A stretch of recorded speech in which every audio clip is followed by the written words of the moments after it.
I had a basic instinct for science. Then with that technique became very popular when I was a student. My own technique was taught to me in class. That was a very proud moment. That was Reddy's differential order. Just to date, it is a lead thing in the world right now. After that, 1971, I finished my master's degree, and I got married to this young lady. She was going to school in India. She came back, both went to college here. So for my PhD, back in 1971, I don't know how many of you remember those periods, Pizza Hut was small. There's no Domino's, there's no Caesars, none of the pizza was a small business in this country. That time, my major professor, Dr. George Reinbold, was one of the top in the world. He was a Kraft vice president, and he was a professor. They wanted me to work on one serious problem going on in this country. That time, the milk, when they are trying to make cheese with it, the bacteria were dying with viruses. There's bacterial viruses, but the virus not only hurts human beings, it also infects the bacteria. So when they are trying to use the industrial systems, when this virus comes in, when the bacteria dies, the whole product has to be dumped. So it was causing them billions of dollars loss at that time, back in 1970s. And the Italian business, which we call it Italian business, is the Pizza Huts, Domino's, Caesars, these are all Italian business. American business means cheddar cheese, cottage cheese, those things. This is a loose word we use in the industry. The Italian cheese was just coming up. I was picked to work on the project. Okay, luckily I was. So I invented the virus. First time in America, first time in the world. I came up with that virus, I isolated it, and I figured out how to stop that disease for the US dairy industry. So with that, 1974, I was awarded the top scientist in the world with the Washington Office.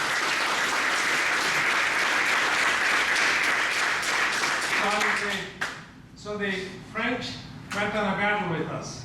He said, no, we invented, not America. But finally, we won anyway. So the United States, we came up with the first time in that thing. Then at that time, these Pizza Huts were growing and everything. There's a small company in Denver. It's Entreprenural Foods. He is one of the richest in the world right now. Okay? This company, they hired me and my major professor I was the head of the research, director of research. We both finished college by then. My wife did her bachelor's degree and I did my PhD. And we moved to Denver. So when I was there, this company was only $10 million sales, which is small. Then we invented another system.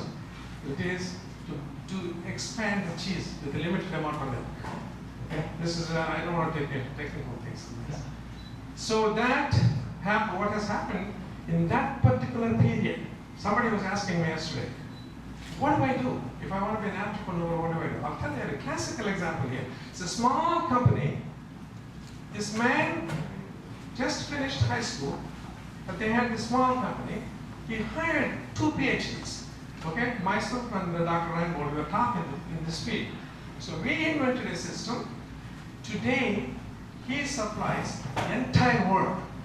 And then his total output of the cheese today is 1.7 billion pounds of cheese. 1.7 billion pounds of cheese. You know how much is the magnitude of that? I'll tell you. Million pounds of milk will make 100,000 pounds of cheese.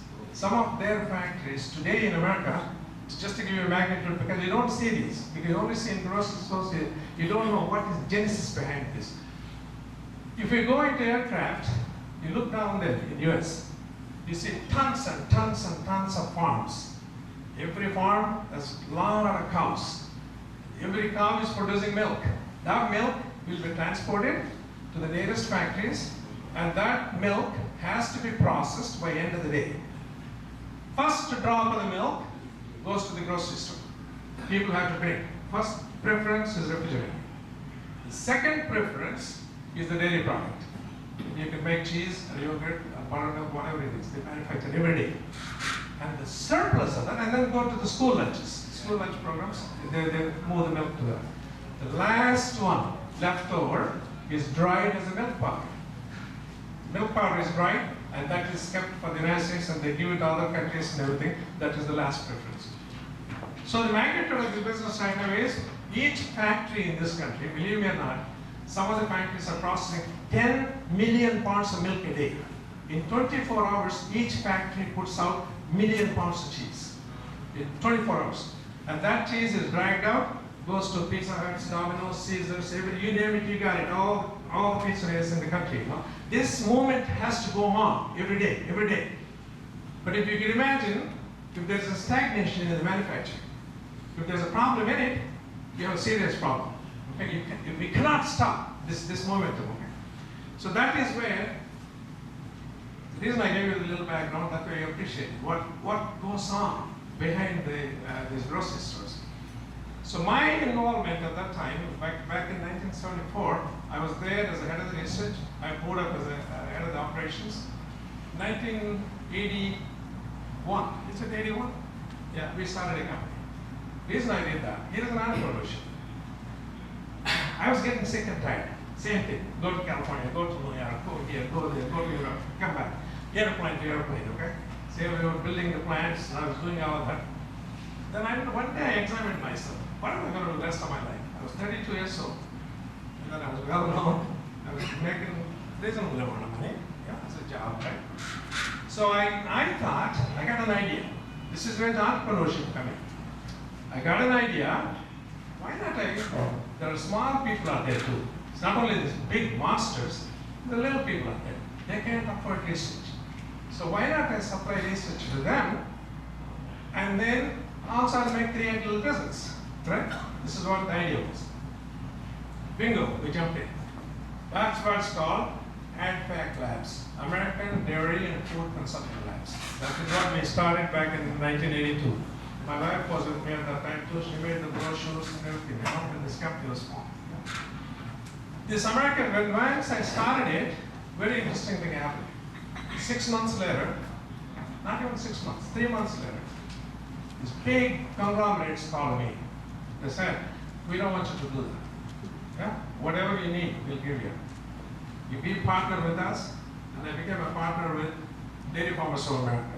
Dairy Farmers of America handles every ounce of milk in this country in 42 states. The biggest in the world. So they made me as a partner. Okay? Then I designed the systems. I made billions of dollars. Okay? And then the hunky-dory everything. While this is going on, interesting. Pizza Hut started as a entrepreneurship again.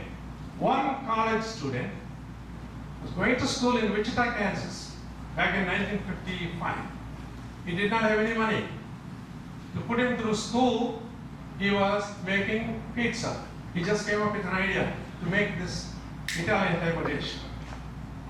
Then one led to another one led to another one. Last, Coca-Cola bought him out. No, it's Pepsi. Pepsi bought him out. Pepsi paid him, I think, over $3.5 billion. Okay? A student started an entrepreneurship. And then Domino's Pizza, also started by a student, Mr. Monahan. I used to work with him. You might have seen in the USA Today, myself and him, and I was, they put it in the USA Today that I was paid $1 million a year by him. I asked Tom, where is the money, Tom? He said, you did spend it, okay? Okay. Tom, he started, he was going to college, architectural student. He was a student of architecture, didn't have money. Same thing. He was trying to, he got an idea. Hey, these Pizza Huts are big guys. I can't compete with them. He got an idea. Why not deliver pizza to the dormitories? Because remember, all of you are students here. Remember, we all used to drink beer after 10 o'clock? Okay? That's the time to hit it, he thought, you know? So he was delivering pizzas. He came up with a delivery type of pizza. 30 minutes he will deliver it. Yeah? Today, he has 13,000 restaurants. 13,000 of them. Tom sold it 5 years ago, again for $4 billion. Because if you're from Michigan, you'll know it, okay? Same thing, Little Caesars. How many of you remember the Godfather movie? Yeah? We all do, yeah? Marlon Brando's, 1973. When the movie came in, there was a little guy in Omaha, Nebraska. He thought it's a cute idea, cute name, Godfather's Pizza. he called it. His own, yeah, that's the exact name. He came up with the movie. Then he got an idea. He thought, why don't I make a Godfather pizza, one stove? Yeah. Willie Thiessen, this is his name. Willie also became a multi-billionaire. Okay? Godfather's pizza is all over again. Valentino's, every one of them. What I was trying to tell you, this Italian business, people become stinking rich. Okay? In this business, if you're not a millionaire, you're a sick man. Okay? If you're a billionaire, you did pretty good. Okay? Now, the reason I want to tell you, somebody asked me the other day too, how does the entrepreneurship concept come in? See how the entrepreneurs came in? Yeah.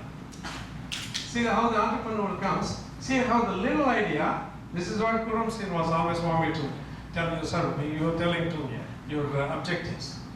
Entrepreneurship is a very interesting concept. It has nothing to do with education. If you have an education, that's great. Like someone like me, I'm a scientist, got into it, it's a different issue. Then you can ask me, what the hell did you do? When all these people are making money, what is your role? What am I doing? Yeah? What I did, how many of you remember, it used to take pizza at home for you to make 30 minutes to 40 minutes. Anybody remember that? Nobody remembers. Because that means it's thing of the past, yeah? It used to take 30 minutes to 40 minutes in restaurants. Today, it's done in less than 5 minutes. Okay? Why is that? Where is innovation? Less than 5 minutes, how could you do it? Engineering came along.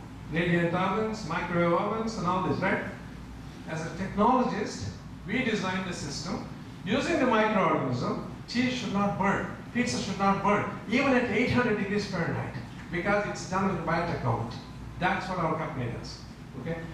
Like if you look at the television, you see the ads in television, Pizza Hut cheese strings like million miles, okay? Right? And then one guy will be walking round and round and round with a Little Caesars pizza and all that. All those designs are done by our company. We do that. This is all microbiological and enzymatic systems. Okay? A lot of people will not know you in this one. Where do these things go? Because nobody knows where they go. This is why when he introduced me, he was telling me, he told me today, how many of you know what goes on underneath? Yeah? Nobody knows. So anyway, I just wanted to give you where the technology fits in.